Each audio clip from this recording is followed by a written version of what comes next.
Welcome to the Fraud Hall of Fame Roundtable series. We are joined today by Mr. Bernard Madoff of Madoff Investment Securities, the most recent inductee into the Fraud Hall of Fame. Bernie's been accused of embezzling over $50 billion from investors in his fund. He recently discussed his alleged crimes with Fraud Hall of Fame Chairman Ponzi the Puppet. Bernie, thanks for joining us. Perhaps let me start by asking, what was the basic concept behind your scam? By benefiting one person, you're disadvantaging another person. And the basic concept is it's a for-profit enterprise. So which aspects of your operations were fraudulent? In every aspect of it. Bernie, it sounds like just an old-fashioned Ponzi scheme. Did you ever consider using a more innovative method? I guess you could also program the computer to violate a regulation, but we haven't gotten there yet. Do you believe you were the only Wall Street firm that ran such a scheme? I don't know that we're unique, but I know there are other firms that do not operate this way. Before you were exposed as a total fraud, people used to consider you an investment genius. Looking back, do you think that people should have invested with you? Not with me, because I was happy enough to graduate college. What's the scope of your investors' losses? Are any of their holdings left? So just so you understand the scope of it, well, they've gone down to virtually nothing. Their profit, goes down accordingly. They virtually don't exist anymore. How much of a challenge was it to keep your scam running for so many years without getting caught? In today's regulatory environment, it's virtually impossible to violate rules when this is something that the public really doesn't understand. And if you read things in the newspaper and you see somebody, violate a rule, you say, well, they're always doing this.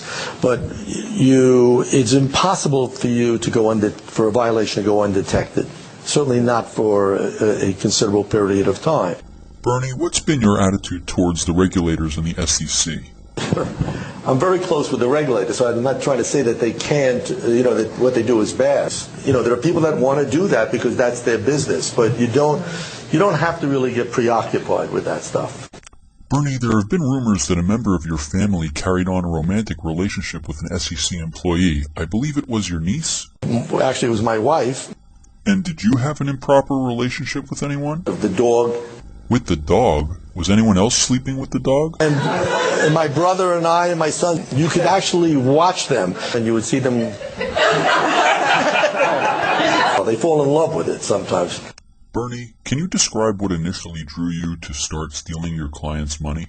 The nature of any human being, certainly anyone on Wall Street, is, the better deal you give the customer, the worse deal it is for you, because you're on the other side of the transaction. As honest as you can find, you try and get people to be, there's this normal, natural pull, that you have to deal with. Let's talk about your legal proceedings. At your hearing, you seemed extremely smug. Haven't you been a bit shaken up by the prosecutor's moves? It's a scary event, and you would always assume that there's something going on that you don't know about. But take my word, for the most part, you can ignore all of those moves. Ignore them? What do you predict is going to happen at your trial? So we walk out of the room after 15 minutes. Well, actually, it's more likely that you'll end up in solitary confinement for the rest of your life. How will you feel if that happens? Find it difficult to get used to that because I'm used to a lot of noise and screaming. Bernie, you stole money from so many people and charities, too. How can you still call yourself human? Say, okay, look, let's take the human factor out of the equation. Finally, let me ask you this. What do you think is the most unfortunate part of this whole situation? It's unfortunate for me that I have to deal with this every day.